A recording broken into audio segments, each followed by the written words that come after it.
Bueno, hoy vamos a continuar desarrollando los temas y de acuerdo al sílabo, el tema para el día de hoy es la informalidad, la economía informal.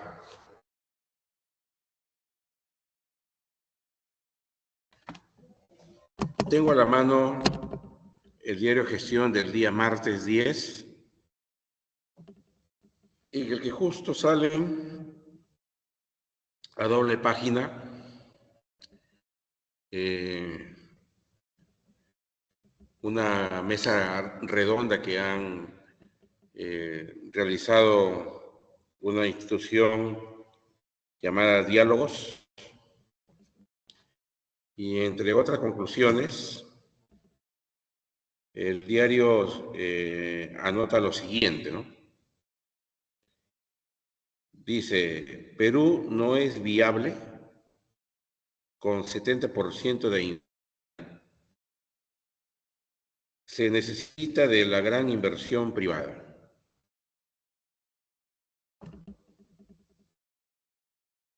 Esto refleja lo que muchos plantean, que únicamente podemos ir superando este tipo de fenómenos en la economía como es la informalidad, asegurando que las personas, su abanico de oportunidades se amplíe, que tengan más opciones, sobre todo laborales, porque un aspecto de la informalidad se expresa en el empleo. Por eso hablamos de empleo informal. El otro aspecto que también alimenta este problema, que es la informalidad, viene a ser pues la presencia de muchas unidades productivas que, al ser muy pequeñas, no nos garantiza para nada que impulsen una importante ola de inversiones como para que quienes los hacen, y que van a ser lógicamente las empresas, se pueda generar la suficiente cantidad también de puestos de trabajo. Entonces, ahí está también la presencia de millones de unidades de producción que por su condición no podríamos denominarle plenamente empresa, porque de acuerdo a estas normas, de acuerdo a los modelos que tenemos en nuestra economía y por lo tanto en la sociedad, es que para que una empresa pueda ser llamada como tal, requiere que sus propietarios hayan cumplido con una serie de requisitos. Desde colocarle un nombre a la empresa hasta que le den su partida de nacimiento. Y bueno, conocemos que las personas para poder tener una empresa formal, una de las cosas primeras que debe de hacer es ir a los registros públicos para poner en conocimiento a las instituciones del Estado que ahí hay plena voluntad, ¿no? Hay personas que voluntariamente quieren dedicarse a algún negocio, quieren formar una empresa. Y dependiendo de con cuántos recursos cuentan esas personas, pueden tal vez formar una microempresa, una pequeña empresa, una mediana empresa, o en el mejor de los casos una gran empresa. Pero así de tan bonita no es la realidad. Porque justamente ya vamos a explicar cuáles son los principales planteamientos acerca de por qué tenemos este fenómeno, el cual llamamos informalidad. Aquí lo que tenemos frente a nosotros es un esquema que dibuja lo que conocemos como economía informal.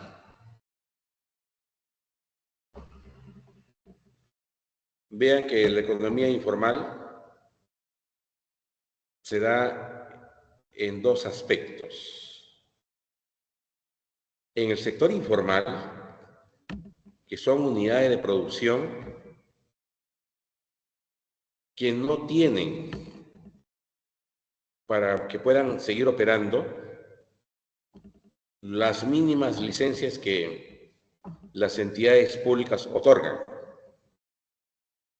Puede ser la municipalidad, puede ser Defensa Civil, puede ser el Ministerio de Salud, si es que se piensa vender, por ejemplo, alimentos o bebidas, o ambas a la vez. Entonces, para que quienes quieren constituir formalmente una empresa van a tener que ir y hacer sus trámites correspondientes. Pero algunos no lo hacen y caen en el sector informal. Y ahí, como le decía, del sector informal tenemos a la unidad productiva. La unidad productiva, que no se le puede llamar empresa, porque justamente se encuentra en el sector informal.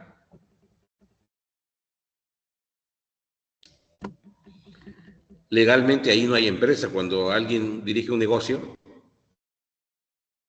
sobre el cual no ha tramitado sus licencias para que funcione, ¿no?, legalmente. Pero de todas maneras tienen pues su respectivo aporte a la producción de un país como el nuestro. El sector informal, aún así, con todas sus limitaciones, puede aportar al Producto Bruto Interno. Producto Bruto Interno. Que más adelante vamos a decir, el PBI es un indicador de la producción de un país. Es el que finalmente va a medir el valor agregado. Ya estos términos lo entenderemos cuando avancemos. Para el día de hoy, suficiente con que sepas que las unidades productivas que caen en la informalidad son aquellas que no están pues reguladas, no están administradas por la municipalidad de su sector.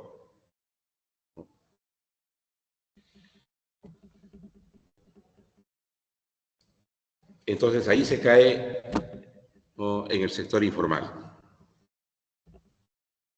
El empleo informal es algo similar. El empleo informal ya se refiere a personas que van a ser convocadas para realizar alguna tarea. A cambio, la persona espera una retribución, espera un pago, porque considera que ha contribuido con esta organización o esta familia a su bienestar, ¿no? Porque también no creo que alguien espere alguna recompensa, alguien espere alguna prebenda, si caramba con su presencia, con su actuar, en vez de resolverle el problema al dueño de una empresa, más bien le generó otros problemas. ¿Qué pasa si alguien va y se pone a trabajar sin seguro contra accidentes laborales? Y si eso ocurre, Así que tomar en cuenta, ¿no?, que el empleo informal es ese conjunto de deficiencias que tiene un trabajador y que no ha sido resuelto. Y no lo van a resolver ni en el mediano plazo. Probablemente tengan que pasar algunos años para que se puedan recuperar negocios como el que he mencionado. Entonces, así como las unidades productivas aportan al Producto Bruto Interno, las personas catalogadas también como agentes económicos van a tener entre sus patas, ¿no?, esto de, a veces coloquialmente, ¿no?, entre ellos se dan algún trabajo, algún empleo, ¿no? Cuando hay ese trato un tanto coloquial, entre patas, entre amigos, muchas veces esa supuesta ventaja hace más bien que las personas acepten apoyarse entre sí, dejando de lado la formalidad, dejando de lado las normas que ya están establecidas y pues las cuales se deben de cumplir. Entonces también los trabajadores, pueden haber una serie de factores, de razones que los conducen pues a la informalidad.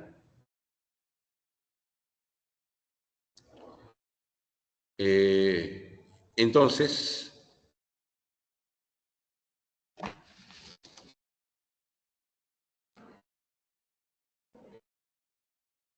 vamos a ver si funciona este video. De ahí haremos algunos pequeños comentarios.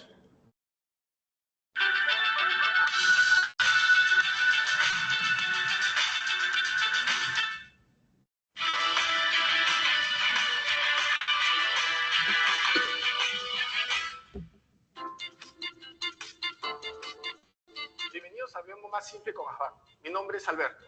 Las economías en vías de desarrollo y que se encuentran en transición hacia un sistema económico, político y social moderno suelen enfrentar un problema llamado informalidad, la cual genera costos importantes para los países debido a las ineficiencias que impiden un mayor desarrollo de la sociedad. ¿Quieren conocer más sobre la informalidad? Acompáñenme para explicarles sobre sus causas y consecuencias.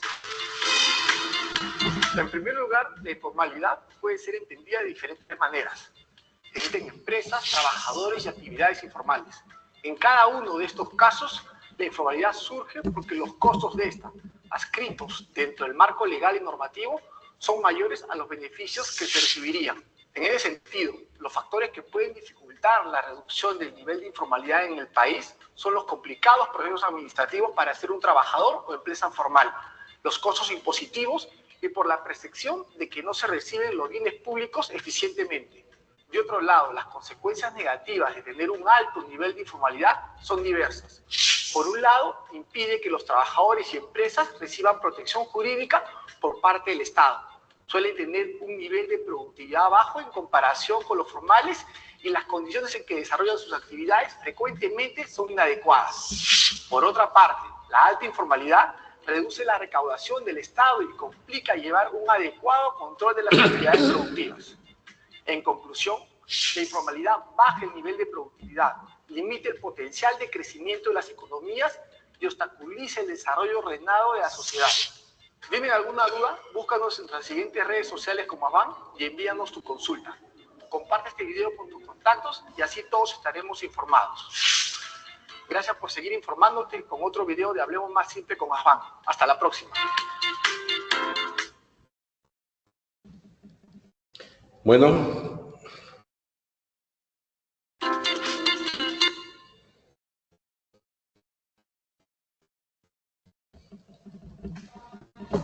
sí, lo que hemos podido ver y escuchar en el video es pues la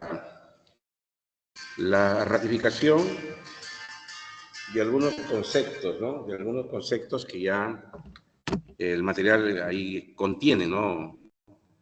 que la economía informal está compuesta o conformada por unidades productivas y empleos, ¿no? Empleo informal. Igualmente también señala, pues, y ha remarcado que la causa de la informalidad, por lo menos en nuestra realidad, lo interpretan como que es una situación que el propio Estado genera, lo que en un momento llamaríamos la denominada burocracia, o también hoy los empresarios nos hablan de tramitología. Entonces, esa burocracia o excesivos trámites que hay que hacer en la administración pública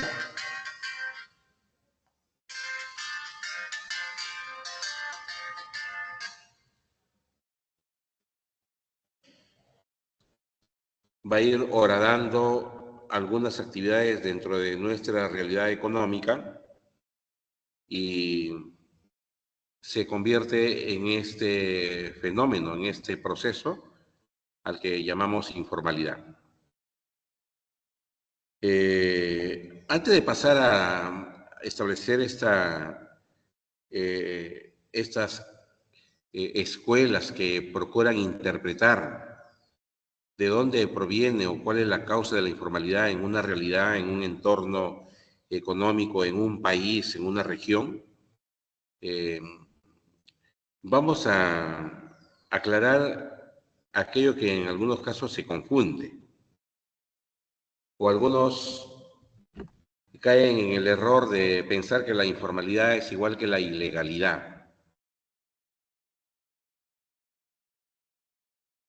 Indudablemente que la ilegalidad es algo que se ha agravado en estas últimas semanas o meses, por lo menos aquí en nuestra realidad, y la informalidad como que ha retrocedido aproximadamente unos 5 puntos porcentuales en estos últimos años.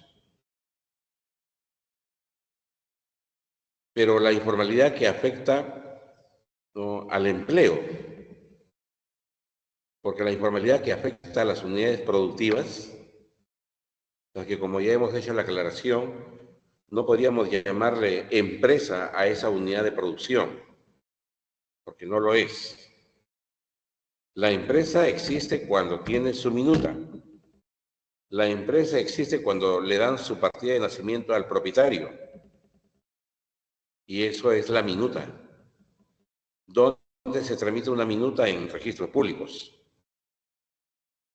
Si no tienes eso que te hace acreedor a la tenencia de una empresa, a la empresa formal, entonces estaríamos frente a una situación muy delicada. Pero volvamos a establecer y a determinar esa distancia que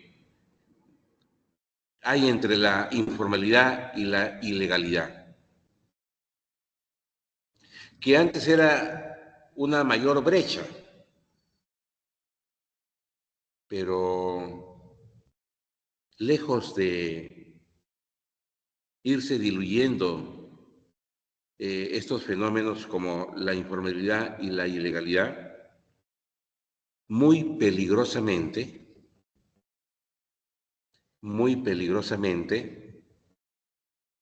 se acercan más bien. Y hay actividades económicas que se confunden. No se sabe con exactitud si esa actividad es informal o es ilegal.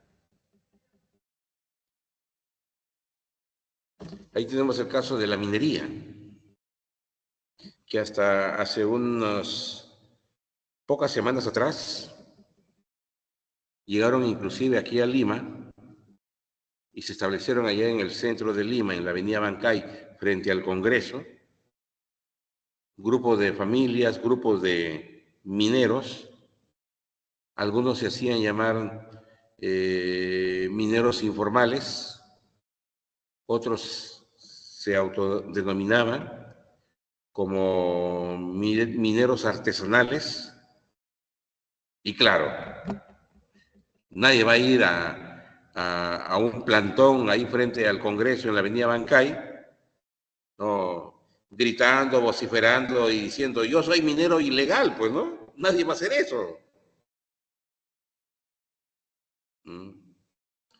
Porque si fuese así de sencillo,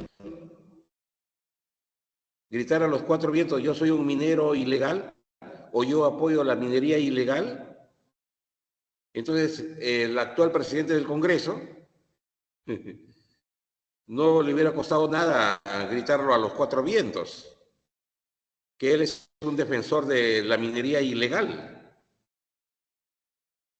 Pero como es eso, hay que mentir, pues, hay que engañar, hay que esconderse, hay que ir y hacer la actividad prácticamente de manera clandestina. Y cuando tengamos algún problema, hacemos una bolsa de dinero, contratamos un par de abogados para que nos defiendan. Eso hacen los ilegales. No solamente los vinculados a la minería, sino los que inclusive ya cometen delitos de manera habitual, ¿no? Principalmente la extorsión, ¿no? No, ya, ahí lo dejamos porque si no nos vamos a distanciar un poco. Entonces hay actividades informales y hay actividades ilegales. La señora que vende sus galletitas, sus pancitos, su agua, su gaseosa en la puerta de un colegio, ahí en un kiosquito, y si no tiene licencia de la municipalidad de ese distrito y otros permisos más que debería haber tramitado, pueda que sea informal. Esa es informalidad.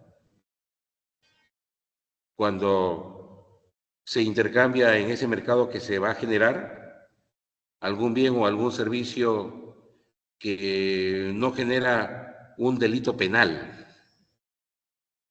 sí pueda que genere un delito administrativo, que se resuelve pagando multas y regularizando la situación, ¿no?, de su negocio. Entonces, te van a exigir que te formalices. Ese sí es una actividad informal, suponiendo que la señora que está frente a la puerta de ese colegio, ¿no?, hace eso, se dedica a esa actividad.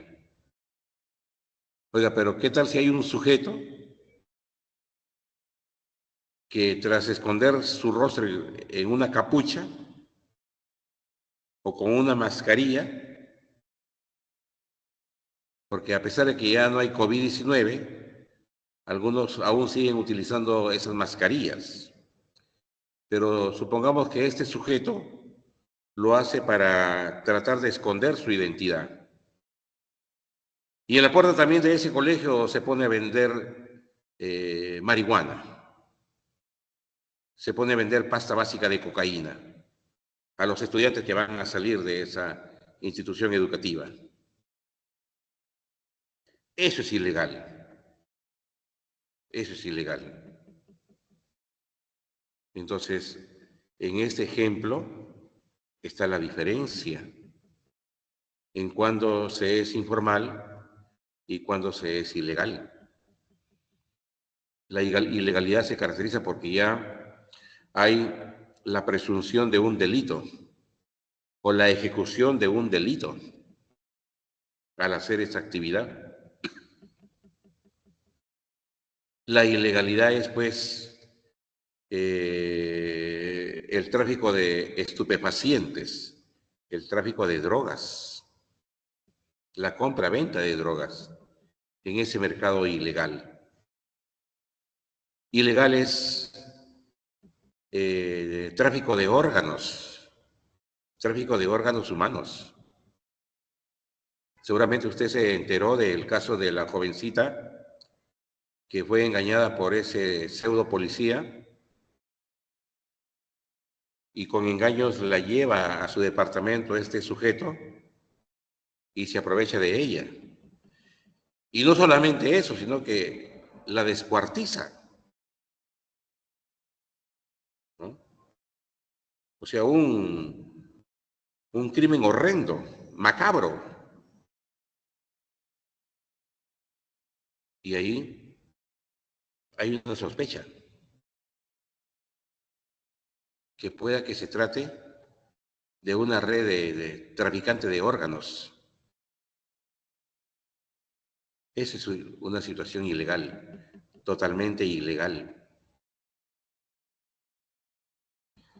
O en el caso de la minería, ¿no? En el caso de la minería, lograron que el famoso REINFO, que es un registro donde deberían anotarse todo lo que se autodenominen informales en esta actividad para luego ser llamados o pedirle que se formalicen. ¿Qué es lo que consiguieron estando ahí casi una semana frente al Congreso, en la avenida Bancay? Lo que lograron es que ese famoso padrón de REINFO siga teniendo vigencia por 6 meses más. Por 6 meses más, aproximadamente hasta el mes de junio del 2025. Oiga, pero ahí se benefician todos. Los mineros artesanales, los mineros informales y hasta los mineros ilegales, ¿no? Ese era el pleito, ese era el lío, ¿no? En esos días de cierta tensión, de enfrentamientos entre estas personas que se autodenominaban mineros, artesanales, informales o ilegales, lógicamente contra la policía.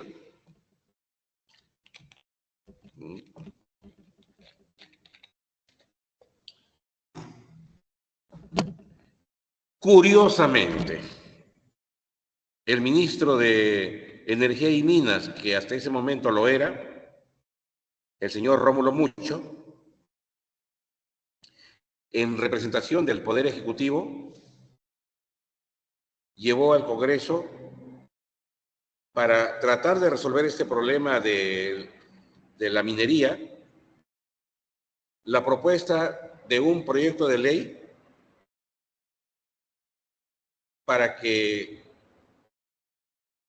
este proceso de formalización sea mejor encaminado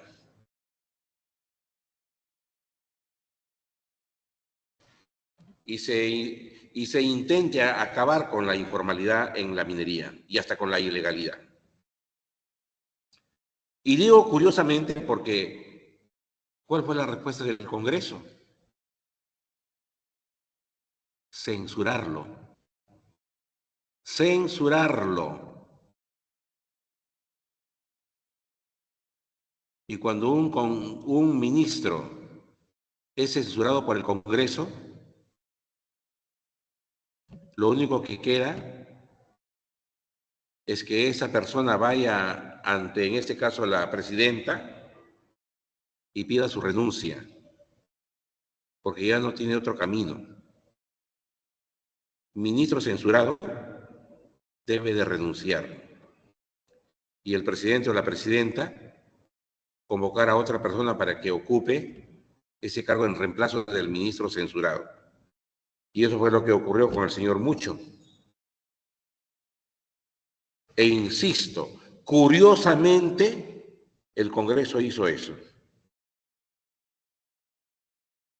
lo cual nos hace sospechar aún más que ahí, ¿no? Que ahí, en ese lugar, en la avenida Bancay, pueda que efectivamente hayan algunos de estos fulanos que están ahí gracias a la minería ilegal. Y la sospecha va desde el que ahora es presidente del Congreso, el señor Salguana, congresista de la región Madre de Dios. Y Madre de Dios tiene un alto índice de informalidad, sobre todo en cuanto a las empresas. La informalidad de las empresas en Madre de Dios bordea el 90%. El 90% de las unidades productivas son informales y hasta ilegales en Madre de Dios. Porque lo que más produce de manera ilegal es oro. Es oro. Madre de Dios no produce nada más. Y lo que se compra y se vende ahí en Madre de Dios, ni siquiera son productos que se pueden llevar de empresas peruanas para venderlas en esa región. Y al menos para que algo nos sirva la interoceánica, que va desde el puerto de Hilo en Moquegua hasta la frontera con Brasil por esa zona, por esa región de Madre de Dios. Esa interoceánica por la cual el corrupto de Alejandro Toledo pareciera que no se lo deseo, pero sí su salud está bien quebrantada y le esperan más de 20 años de cárcel.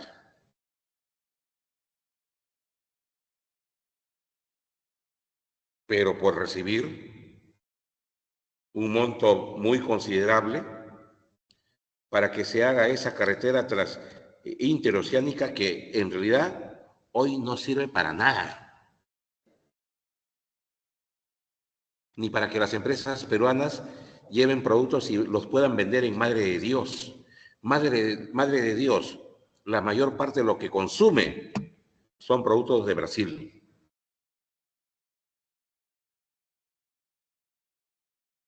¿Y por qué? Porque las empresas brasileñas tienen mejor acceso hasta su frontera que tienen por ahí con Perú y llevan sus productos a mejores precios, a mejores precios. Por eso, en tema de precios, los productos peruanos no pueden competir con los productos brasileños.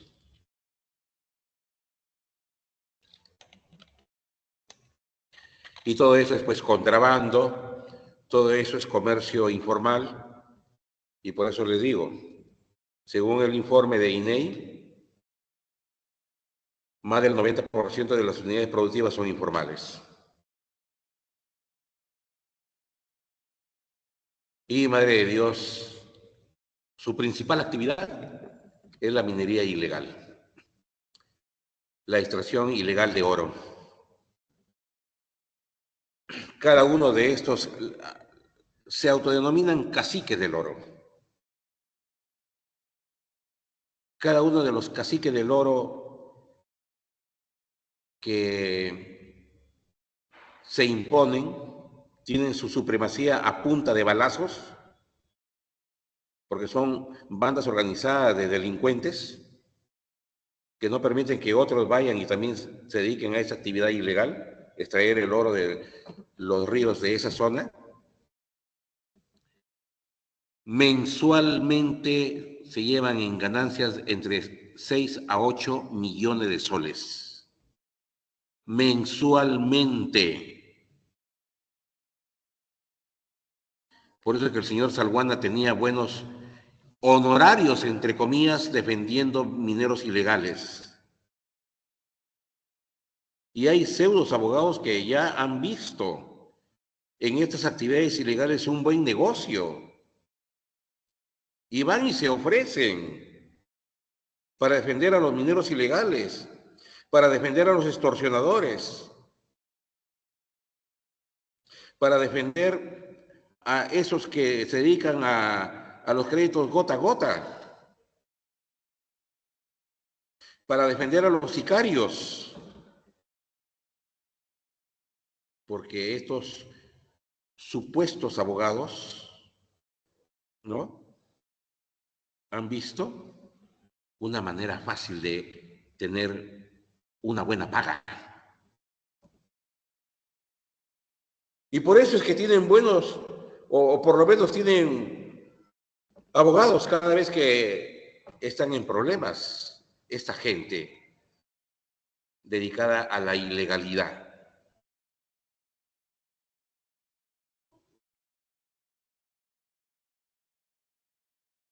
Actualmente el Congreso está dirigido por un defensor de delincuentes, el señor Salguana.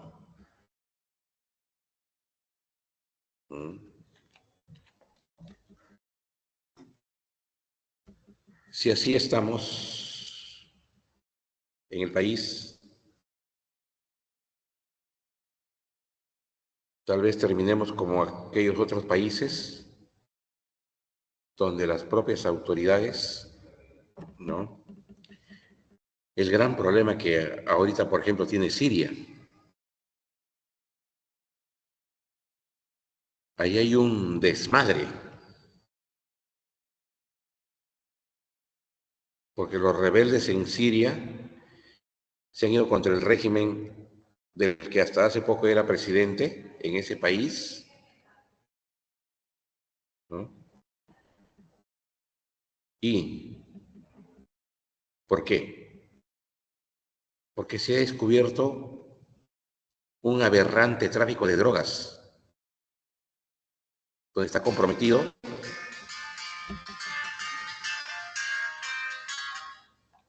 comprometido el propio presidente de Siria. Toneladas de drogas ha estado traficando este pseudo gobierno. Y ahí los rebeldes se enfrentan a ese corrupto régimen de este señor. Y el señor, un poco para buscar el apoyo, no solamente de sus conciudadanos, sino el apoyo internacional de algunos países que están en contra de Israel, ataca a Israel.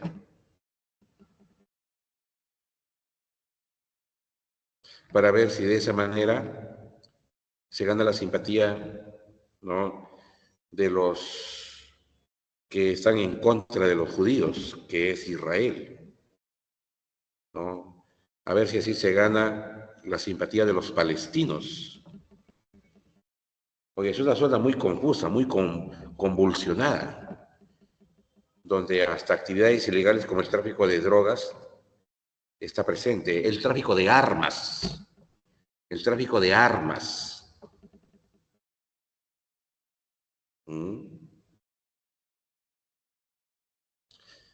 Así como acá en el gobierno del señor Fujimori, que, bueno, falleció el señor, también había esas actividades ilegales desde el propio gobierno.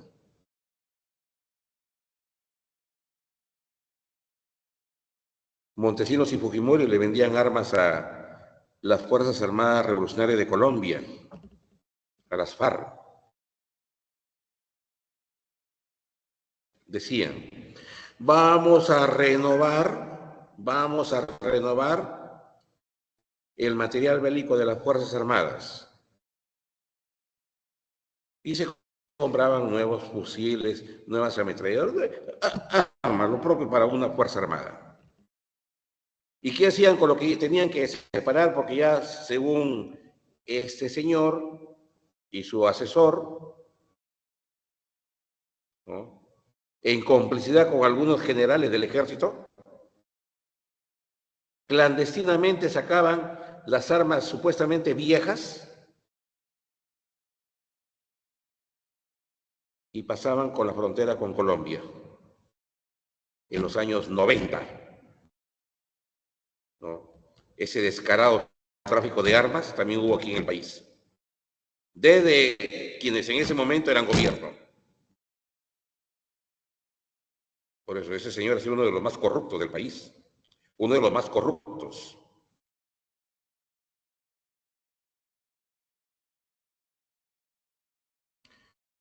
Se llegó a encontrar droga, pasta básica de cocaína, embarcada en fragatas de la Marina, en fragatas de la Marina. y en aviones de la Fuerza Aérea, que eran burdamente utilizados para trasladar droga. Y cómo Fujimori y Montesinos se hacían de esta droga. Era lo que incautaba la policía. Y se demostró que allá en el Fundo Barbadillo, donde supuestamente la droga que se incauta a las bandas de narcotraficantes debe ser incinerada, debe ser quemada, ellos en vez de quemar la pasta básica de cocaína, quemaban harina. Simplemente quemaban harina. Y llamaban a la prensa, ¿no? Llamaban a la prensa. Tomen la foto, graben el video. Ahí estamos quemando la droga que hemos incautado. Mentira. Quemaban harina simple, esa para hacer el pan o algunos otros productos de esta industria panificadora, y la droga la sacaban clandestinamente.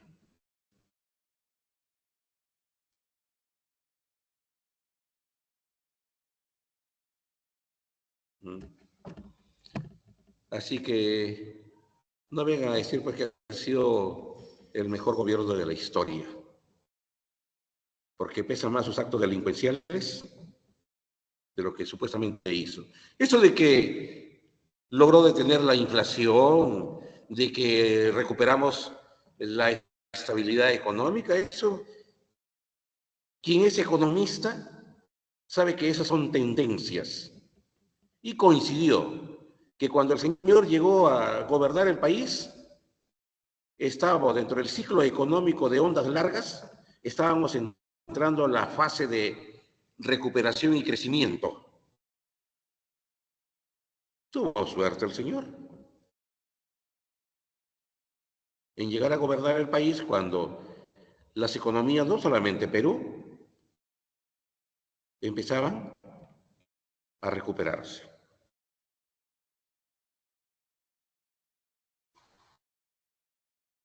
Esto le ocurrió al señor García. Su primer gobierno fue un desastre, porque cuando llegó en la segunda mitad de la década de los 80, el ciclo económico de onda larga que evalúa la economía mundial estaba en declive, en su etapa de caída, en su etapa de recesión. Y miren el desastre de gobierno que fue en su primer gobierno el del señor García. ¿Y por qué en su segundo gobierno tuvo éxito, no? Y los apristas se frotan las manos diciendo que ellos han hecho el mejor gobierno de toda nuestra historia, que durante el segundo gobierno de los apristas crecíamos 6, 7, 8%. Ahora no podemos crecer ni siquiera 3%. ¿Por qué? Porque también García en su segundo gobierno, similar a lo del señor Fujimori, encontró que esa onda larga estaba cuesta arriba. Los que algo sabemos de economía, jamás nos van a engañar estos señores. Jamás. Es lo que le está pasando en estos momentos a Milei, en Argentina. ¿No? Ya era momento de que cambie el curso de esa economía. Y por eso hace 2, 3 días ha estado, dice él, pregonando sus grandes logros de su primer año de gobierno. Pero pues algunos de ellos son políticos y tienen que ver la manera como sorprender, ¿no? A los que de repente no están bien informados. Entonces, hablar de ilegalidad en el país, ejemplos hay porque la ilegalidad ha venido desde aquellos que ostentaron el poder político. Han sido gobernantes.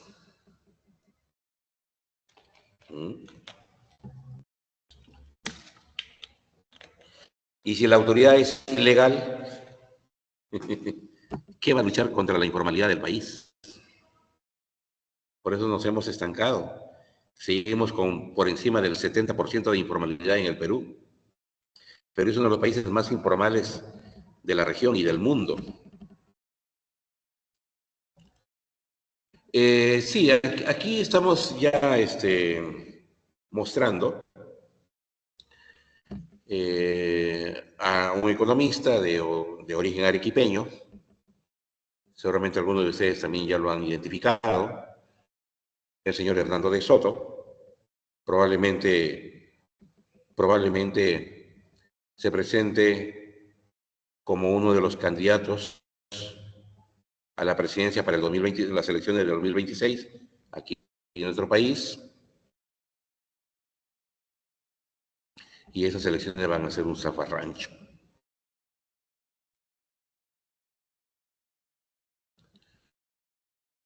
Vamos de mal en peor. Ya el Jurado Nacional de Elecciones ya nos informó, indicando que ya hay 39 agrupaciones políticas aptas para participar en las elecciones del 2026. 39. Y probablemente lleguen hasta 50. Porque hay otras que en estos momentos también están siendo atendidas para ver si cumplen con los requisitos y puedan ser inscritas en el padrón de agrupaciones políticas por parte del Jurado Nacional de Elecciones.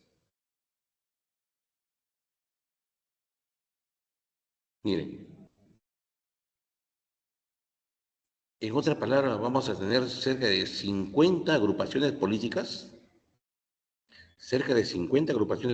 para las elecciones del 2026. Supongamos que solamente la mitad de esas 50 agrupaciones políticas lanzan candidato o candidata presidencial.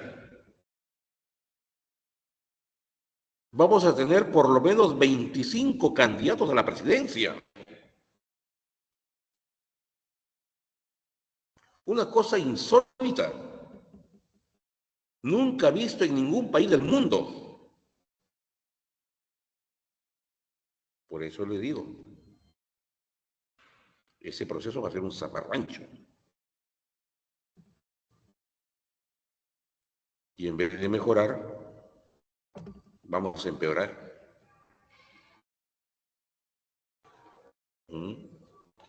Estamos fregados.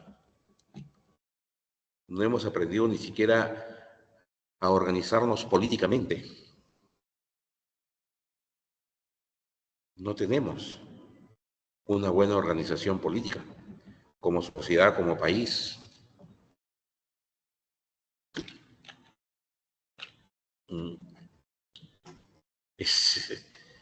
Esto es inaudito. Y si se presentan 50 candidatos a la presidencia, de los aproximadamente 50 agrupaciones políticas que vamos a tener, según el Jurado Nacional de Elecciones, yo creo que voy a preferir pagar mi multa antes que participar en ese zafarrancho.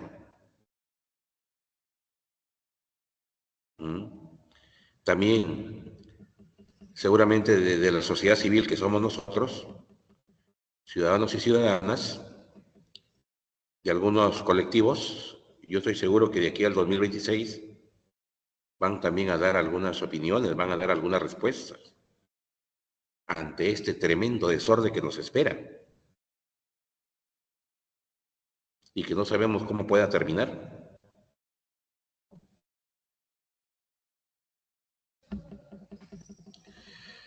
Bueno, sí, me acordé de esto y he hecho estos comentarios porque lo más seguro que el señor Hernando de Soto se va a presentar nuevamente como candidato.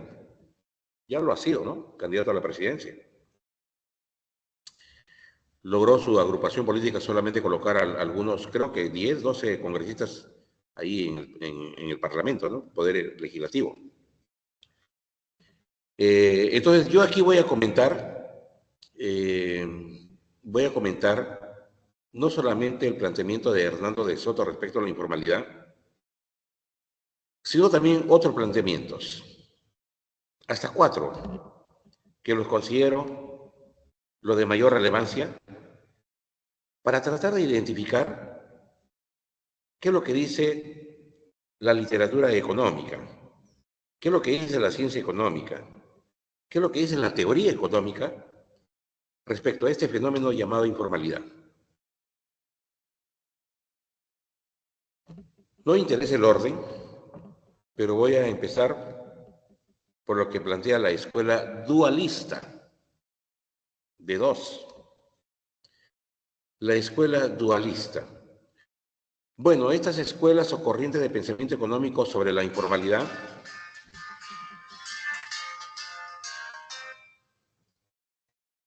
se van configurando a partir de los años 60 del siglo pasado,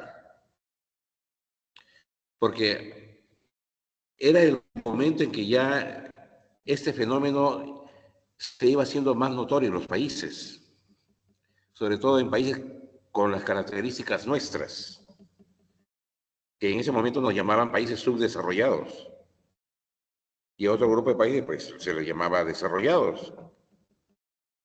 Pero aún en los países desarrollados se daba este fenómeno de observar que en esas economías y en las nuestras, mucha gente hacía cosas llamadas actividades económicas y que no aparecían en ningún registro. Las autoridades no tenían mapeados esas actividades. Entonces, fue Naciones Unidas quien toma, como decimos, el toro por las astas para empezar a entender científicamente qué es lo que estaba pasando en los países con este fenómeno, que aún no tenía nombre propio o un nombre de consenso. Los europeos a estas actividades le llamaban economía soterrada.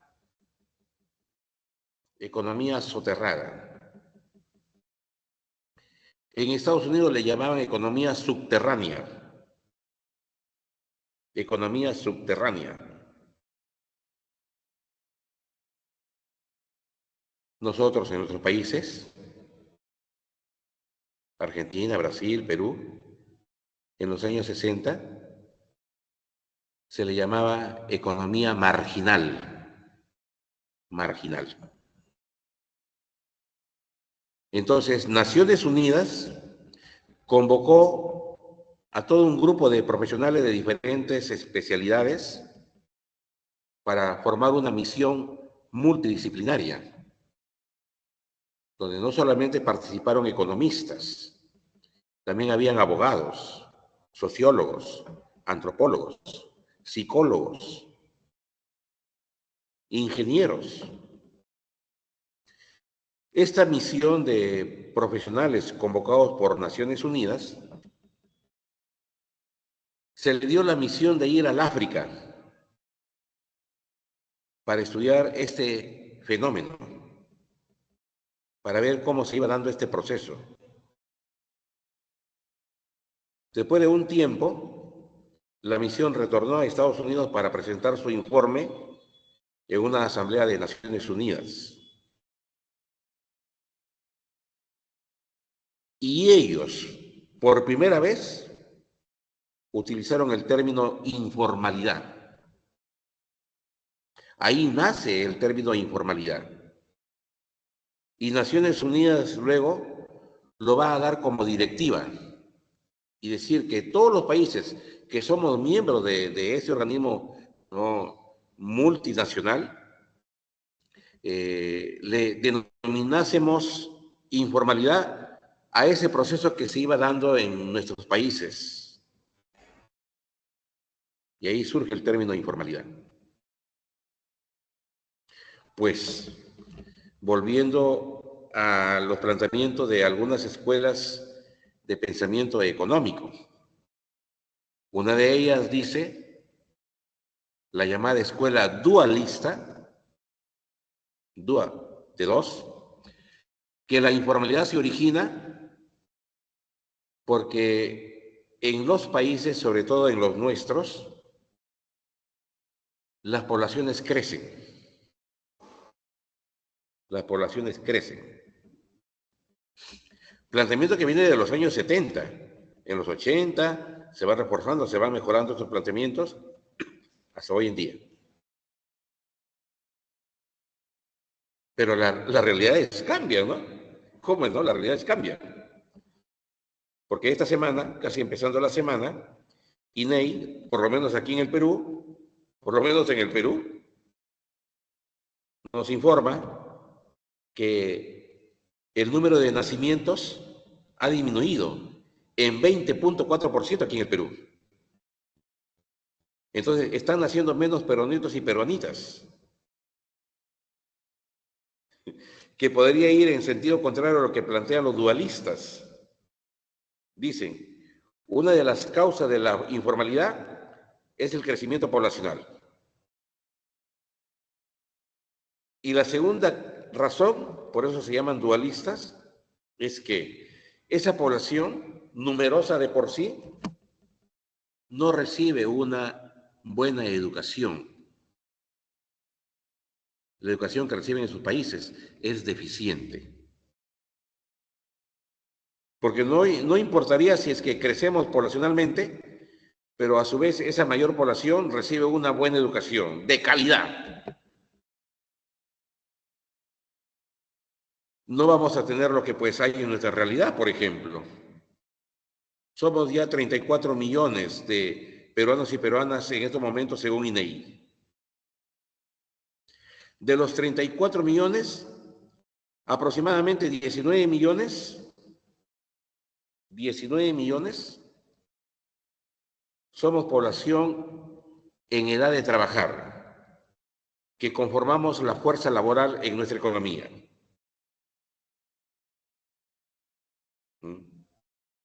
19 millones.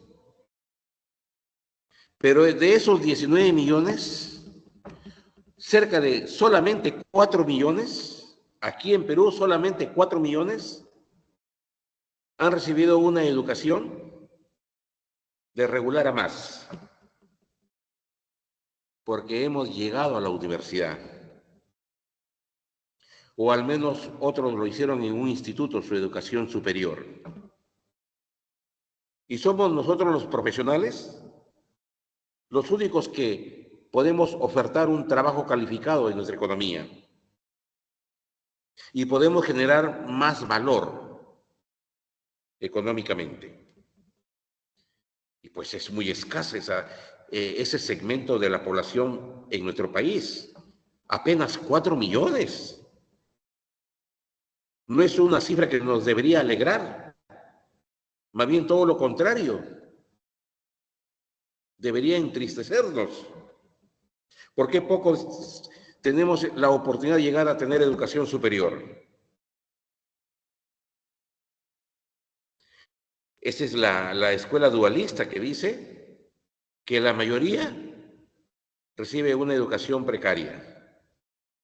Una educación que poco le va a servir para crear valor en su economía. Y claro, hay cerca de un poco más de 12 millones, aquí en el Perú, algo más de 12 millones de peruanos y peruanas que trabajan solamente con su educación básica, que trabajan solamente con su quinto de secundaria, y algunos ni siquiera terminaron el colegio, y trabajan en lo que pueden. Ellos son los informales, mayoritariamente.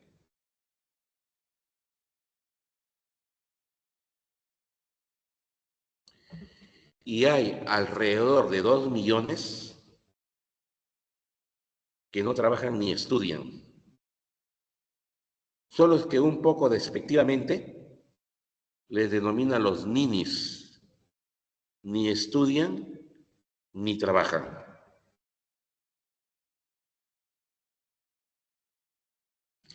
Y si esto continúa así, habría que darle algunos méritos a esta escuela dualista, ¿no? Diciembre. Transito por algunas avenidas principales de la ciudad.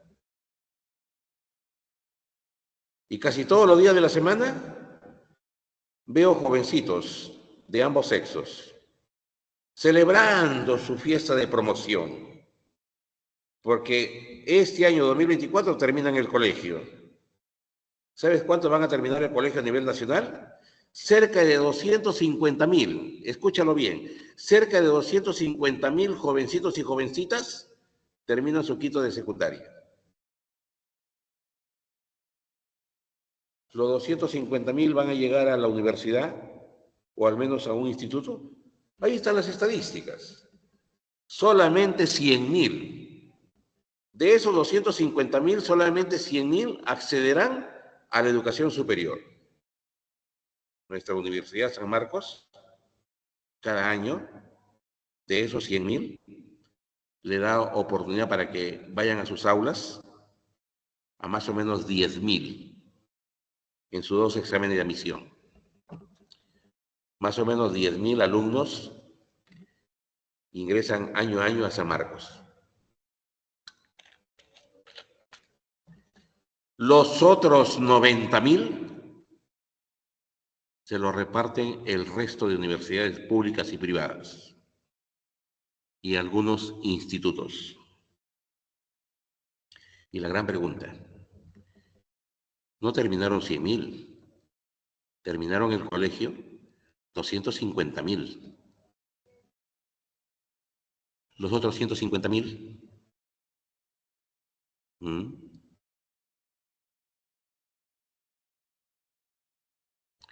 ahí hay un problema, un tremendo problema.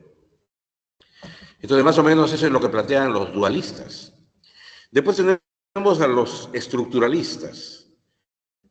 La escuela estructuralista sostiene desde los años 60 del siglo pasado que el tema de la informalidad deviene porque nuestras economías no han logrado desarrollar una economía de mercado, no han logrado desarrollar el capitalismo. Tenemos un capitalismo incipiente, tenemos un capitalismo en su primera etapa. Por eso que somos países agrícolas o bien nos llaman países mineros. En el contexto internacional, Perú es un país minero. Así nos identifican. Y no es un halago. ¿Es algo que más bien nos debería preocupar? ¿Se sienten halagados aquellos que siguen ganando millones y millones de dólares vendiendo el oro, el cobre que extraen de nuestro subsuelo? Porque se llenan sus arcas, se hacen cada vez más millonarios. Ellos sí, pues están felices, están contentos. Por eso dicen, hay que insistir en la minería. La minería es el motor de la economía peruana. Claro, pues si son pocas familias que se benefician vendiendo el oro, vendiendo el cobre que se extrae de nuestra economía. Y así nos identifican. País minero, Perú. Entonces, la minería no le va a dar trabajo a todos los que lo requieren en nuestro país. Ese es el planteamiento estructuralista, que aquí, por ejemplo, en nuestro país, desde los años 60 del siglo pasado, oleadas de migrantes.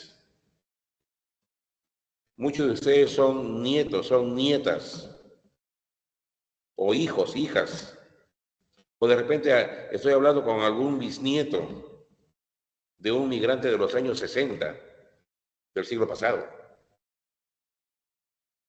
que llegaron a Lima principalmente. Claro que algunos se iban a Arequipa, otros a Trujillo, otros a Ica, pero mayoritariamente llegaban a Lima. y se encontraban con una realidad, que no había empleo para todos, no había trabajo para toda esa ola de migrantes que llegaban a la ciudad, porque ahí viene justamente la deficiencia del capitalismo. Hay mano de obra, hay oferta de trabajo, pero no hay demanda para ese trabajo, porque son pocas las empresas que tenemos y que pueden generar muchos puestos de trabajo y demandar esos puestos de trabajo. No, no tenemos grandes empresas, ni siquiera medianas empresas. Lo que abunda en el Perú son las denominadas microempresas, las pequeñas empresas. Pero eso acaso una microempresa donde hay una o dos personas nada más que laboran, garantiza trabajo para las personas que lo oferten. No, pues. Entonces los estructuralistas dicen que la informalidad surge por las deficiencias del sistema capitalista. Muchos de esos migrantes, al no encontrar un trabajo en alguna fábrica, en alguna manufactura o al menos en alguna empresa de servicios, nada más le quedaba para su sobrevivencia sacar un carrito y en la esquina de su barrio empezó a vender emoliente. El otro empezó a vender papas rellenas también en la otra esquina. Más allá se instaló la señora vendiendo sus anticuchos, etc., etc., ¿no? Generar su propio autoempleo para sobrevivir. Y estaban acá pues con toda la familia, con los hijos. Y ahí se va expandiendo pues, ¿no? La ciudad hacia el norte. Van surgiendo distritos como Comas, Caraballo, principalmente, ¿no? Puente Piedra, hacia el sur, Chorrillos, San Juan de Miraflores, ¿no? Villa El Salvador, Villa María del Triunfo, hacia el este, principalmente San Juan del Lurigancho. Porque antes Lima pues era solamente lo que hoy se llama Lima moderna o la Lima top, ¿no? ¿No? Los distritos que conforman la Lima top: San Borja, Santiago de Surco, La Molina, Miraflores y San Isidro. No entra nadie más en la Lima top, la número 1, ¿no? La Lima moderna, ahí está el Lince, Pueblo Libre, San Miguel, Magdalena, Jesús María. La Lima tradicional, Barranco, El Rima, La Victoria. Y la Lima emergente es la que, para los estructuralistas, ¿no?, ha generado este espacio para la informalidad. Los distritos emergentes, porque así ese nombre tan pomposo le han dado a Villa El Salvador, Comas, Caraballo, San Juan del Lurigancho, ¿no?, San Juan de Miraflores. ¿Eh? Ahí está. Ese es el sustento que dan los estructuralistas al tema de la informalidad. Luego tenemos a los institucionalistas, y ahí está el señor que lo estamos mirando, Hernando de Soto. Son los liberales, pues, ¿no? Los liberales. Los que le echan la culpa al Estado. La informalidad para el señor Hernando de Soto es causada por la burocracia.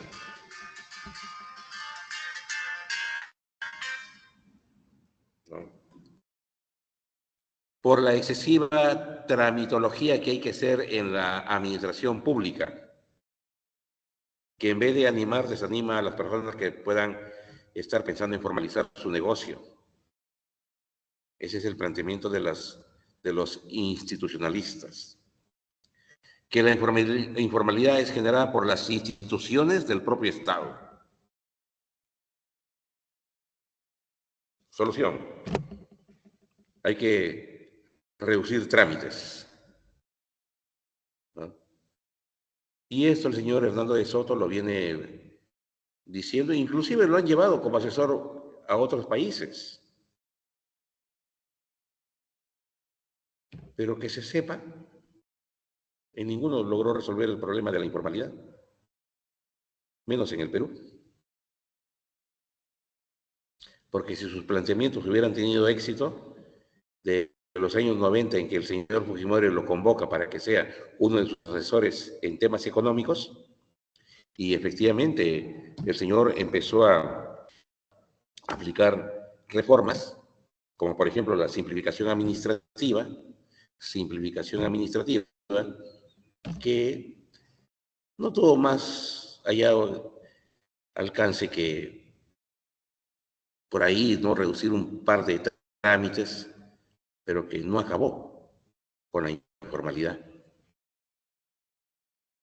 Y ahí está. Seguimos por encima del 70% de informalidad en el país. El otro grupo de teóricos que también procuran decirnos cuál va a ser o cuál es la causa de la informalidad son los denominados, ¿no?,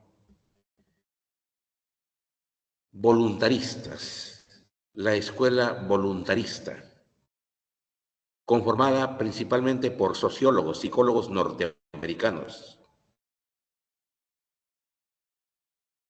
Ellos van a decir la informalidad es causada por personas que se acostumbran a esa forma de vida y ya no quieren cambiar,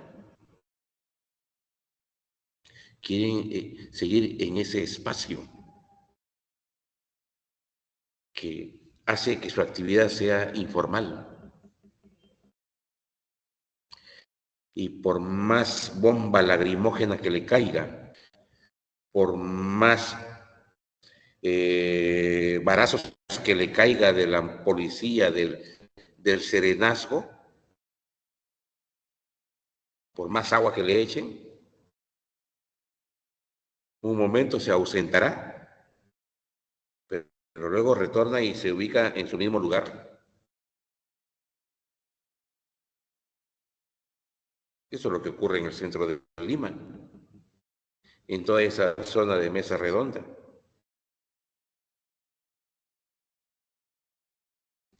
Y más aún en estas fechas, ¿no? Lleno de ambulantes, lleno de informales. Entonces los voluntaristas dicen, la gente ya se acostumbró a esa forma de vida, a hacer su trabajo de esa manera. Y tuve en una ocasión, no, tuve la oportunidad de ir con un grupo de mis alumnos de acá de San Marcos a hacer un trabajo allá en La Victoria sobre este tema. Llegamos al lugar y todos los jóvenes visualizaron a una señora que en plena vereda vendía lechugas. Se acercan a entrevistarla, ¿no?, a llenar un cuestionario de preguntas que previamente se había elaborado. Y una de las preguntas era, ¿no?, obvia, ¿no? ¿Por qué vendía sus lechugas en ese lugar, en plena vía pública, en plena calle? Y la respuesta fue, joven, ya me acostumbré. El ya me acostumbré respondía a que ya tiene un modo de vida. El ya me acostumbré nos hace ver su idiosincrasia de esa persona.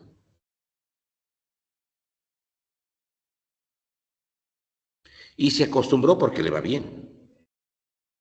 Porque si no le fuera bien, caramba, si a mí me va pésimo vendiendo lechugas en la calle, pues cambio de negocio o me retiro.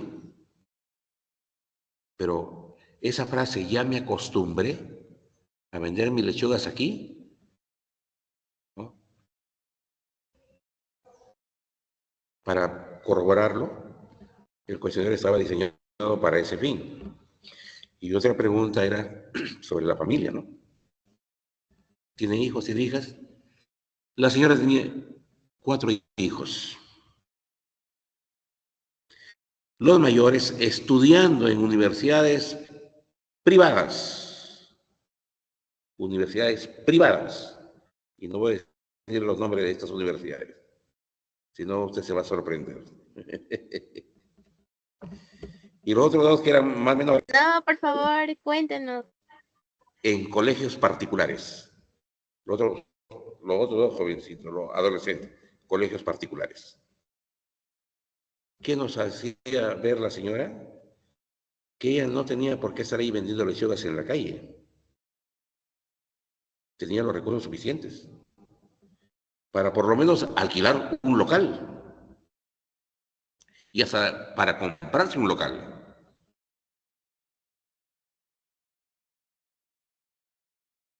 Pero esta escuela voluntarista dice eso. La gente se acostumbra a esa forma de vida.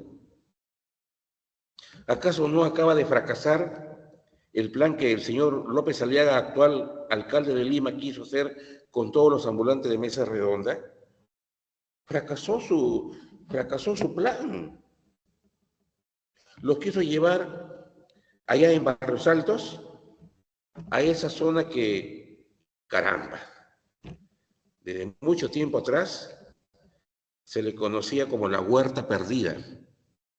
La Huerta Perdida. Tan famosa porque es una zona roja de la ciudad. Yo no me atrevería a ir por esa zona. La Huerta Perdida. Y como era un descampado así casi abandonado, según el señor López Aliaga, según el alcalde, por ahí hizo alguna limpieza, remodeló algunas cositas y lo mostró como un campo ferial. E invitó a todos los ambulantes de la zona de Mesa Redonda y de los alrededores del mercado central a irse a ese lugar para vender sus productos. Algunos fueron.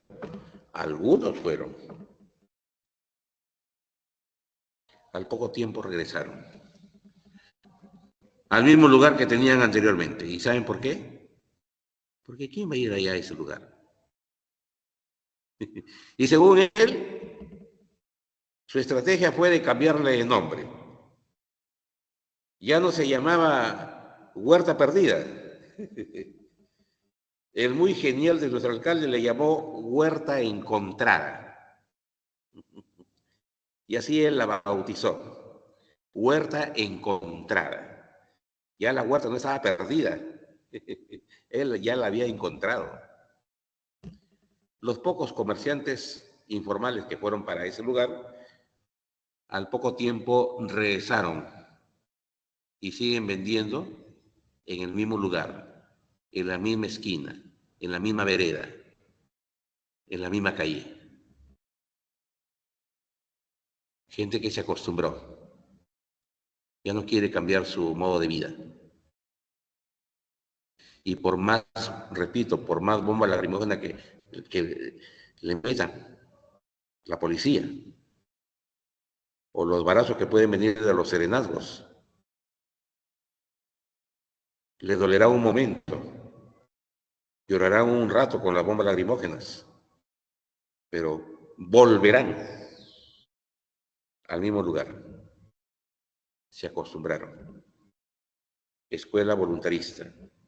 Así explica, estos psicólogos y sociólogos, su mayoría son de esa especialidad, el tema de la informalidad.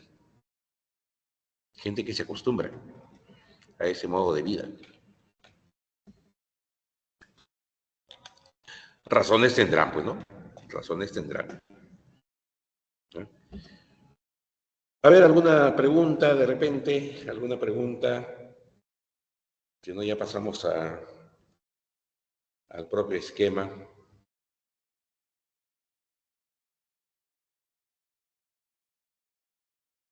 A ver, nos damos un par de minutos de descanso y retornamos. ¿Ya? Son 3:39. ¿Ya? Sí, 3:39. Un par de minutos nada más. ¿Eh? Tomar aire.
A ver, ya estamos de vuelta. Vamos avanzando con las diapositivas. Bueno, el sector informal aquí tiene algunos aspectos que caracteriza a estos sectores. Muchas de las unidades productivas surge en los propios hogares.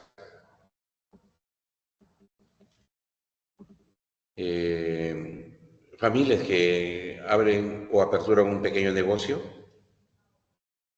y pues su actividad es mayormente informal.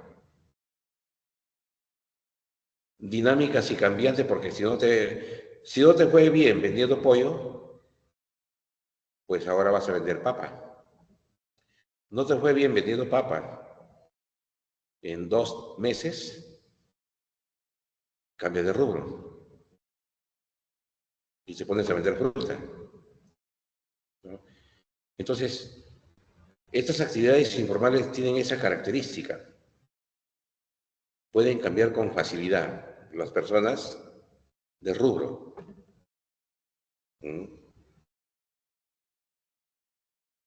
Baja productividad, lo que le decía. Lamentablemente, los que están en este sector de informalidad son mayormente personas que no tienen una buena educación.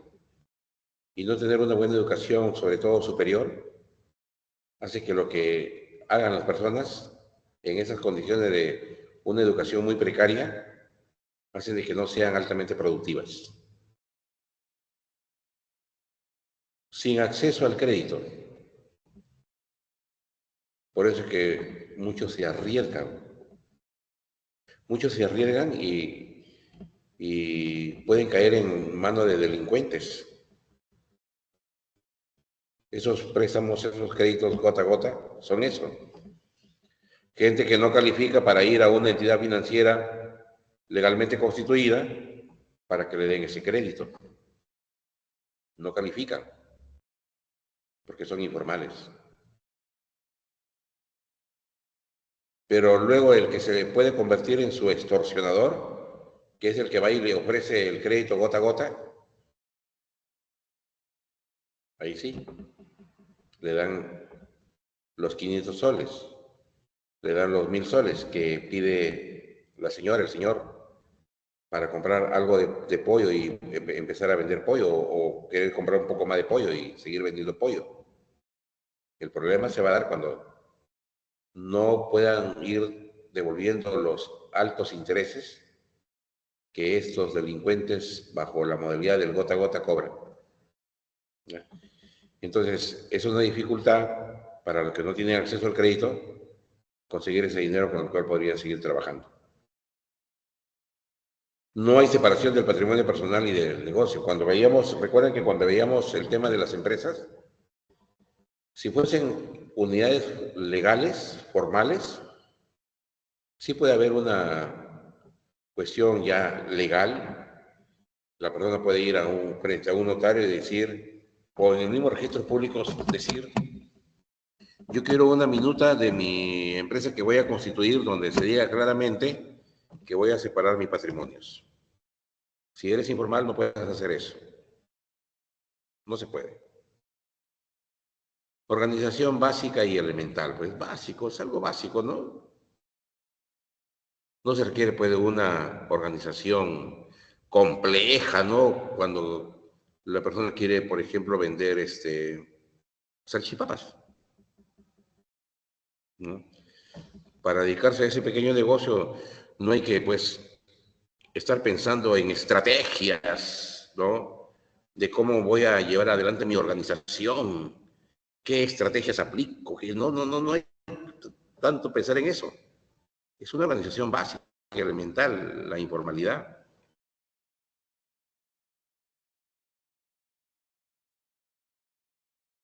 El sector informal puede haber, ¿no? Unidades productivas que caen en esta situación, en esta condición. No alcanzan el tamaño establecido como umbral. No cumplen la normativa para ejercer su actividad. Disponibilidad de información. Algunos criterios para hablar de las unidades productivas informales. Y acá también está el empleo, que es el otro aspecto de la economía informal. La economía informal está constituida por un sector informal y por un segmento de la población que también su empleo es informal. Entonces, el que trabaja de manera informal es aquel que no le reconoce pues sus derechos laborales. O si le reconoce será uno o dos, ¿no?, de esos derechos. El informal es aquel que para este mes de diciembre no va a recibir gratificación. No va a recibir gratificación. De repente en el lugar donde labora apenas el dueño le dará pues un panetón, ¿no? Le dará una canastita de víveres. Pero eso no expresa que sea una persona formal en ese trabajo, ¿no? Porque ¿qué dice la ley? La ley dice que en ese mes el trabajador, cuando es formal, se tiene que ir con 2 remuneraciones a casa. ¿No es cierto? 2 remuneraciones. Ahora, si es que el dueño del negocio le quiere regalar su pavito, le quiere regalar su canasta, le quiere regalar su panetón, ya es muy aparte. Eso es muy aparte. Pero más bien en una situación informal, priorizan lo segundo para tapar lo primero, ¿no? Para tapar lo primero que no te tengo de manera formal aquí trabajando, ya desde diciembre aprovecharé pues para que de paso que te congracies conmigo, supuestamente estoy cumpliendo contigo, ¿no? Y le regala por ahí su panetón, le regala su batea de alimentos y de repente hasta su pavito, ¿no? No, no es así. Eso es algo voluntario, si es que aparte de que el dueño del negocio tiene que cumplir con la ley, y la ley dice 2 remuneraciones. ¿Ya? El empleo informal, hay sectores donde la informalidad es muy alta, ¿no? En construcción, en transporte, en comercio, en la agricultura, en la pesca. Son algunas actividades donde el empleo es altamente informal, ¿no? Salvo si se trata de un trabajo agrícola donde la empresa, por ejemplo, exporta sus productos. Ahí sí tiene que obligatoriamente formalizar a sus trabajadores, porque si no, por ejemplo, no puede exportar sus paltas, porque para que exporte paltas, en aduana le van a pedir una certificación, y una certificación es que esa empresa esté cumpliendo con sus trabajadores, que esté reconociendo todos sus derechos. Si no, esas paltas no pueden ser embarcadas, por ejemplo, a Europa. Allá van a ser observadas esas paltas, no entran. Europa es muy estricta. ¿Ahí hay alguna información sobre esto que estamos comentando? Más información. Las causas de la informalidad podríamos haberlas obtenido también de lo que hemos explicado con las escuelas que tratan ese tema, ¿no? Los dualistas, los estructuralistas, los institucionalistas, los voluntaristas, ¿no? Y ahí lo que ellos dicen es la causa de la informalidad. Insuficiente crecimiento económico, pues, ¿no? En relación a las necesidades de la fuerza laboral. Eso es lo que los estructuralistas. Excesiva rigidez normativa. Esto lo relacionamos con los institucionalistas, ¿no? Los costos del marco legal y normativo de un país son superiores a los beneficios que conllevan. Eso también tiene que ver con los institucionalistas. Informalidad de las empresas, ahí hay un cuadro comparativo. Costos de la informalidad, elevados costos e inscripción. El que es formal tiene que pagar ya sus impuestos, pago de beneficios para sus trabajadores, también tiene que respetar la normatividad que tiene que ver con el medio ambiente y con la salud, ¿no? Beneficios de la formalidad, protección ante la justicia, acceso al crédito, ¿no? Lo que el informal no puede lograr, expansión de los mercados, tiene más oportunidades y mejores niveles de productividad, porque teniendo acceso al crédito puede mejorar su infraestructura, puede mejorar sus bienes de capital, ¿no? Su maquinaria. Ineficacia económica, congestión de la infraestructura, generación de externalidades negativas, limita la productividad y el crecimiento económico. Esa es la ineficiencia económica. Congestión de la infraestructura y servicios públicos. Eso es lo que nos genera a veces la informalidad en las calles, ¿no? Esa ineficiencia económica. Inequidad distributiva, menor presión tributaria. También eso es lo que ocasiona la informalidad. Los pagan menos impuestos y se ve reflejado en una menor recaudación. Ahí tienen, jóvenes, las respuestas a las preguntas. Cópienlas y con esto ya estamos terminando. Estamos terminando nuestra jornada de hoy. Entiendo que a veces como es viernes, ya llegamos un poco cansados, ¿no? Del trajín de la semana. Por eso algunos entran un poco tarde, ¿no? Pero bueno, ahí hay que darle, ¿no? Hay que darle, porque si nos sentamos a prestarle atención a nuestro cansancio, mientras los otros están esforzándose por avanzar, recuerde que usted está en una competencia, no lo olvide. Y no vaya a ser que mientras usted descansa, otros están avanzando, porque esta es una competencia. Así que no se confíe, ¿ya? Bien, jóvenes, muchas gracias. Que tengan siempre les deseo que tengan un bonito fin de semana, ¿ya? Que así sea. No solamente para ustedes, sino también para sus familias respectivas. Gracias, gracias. Hasta luego.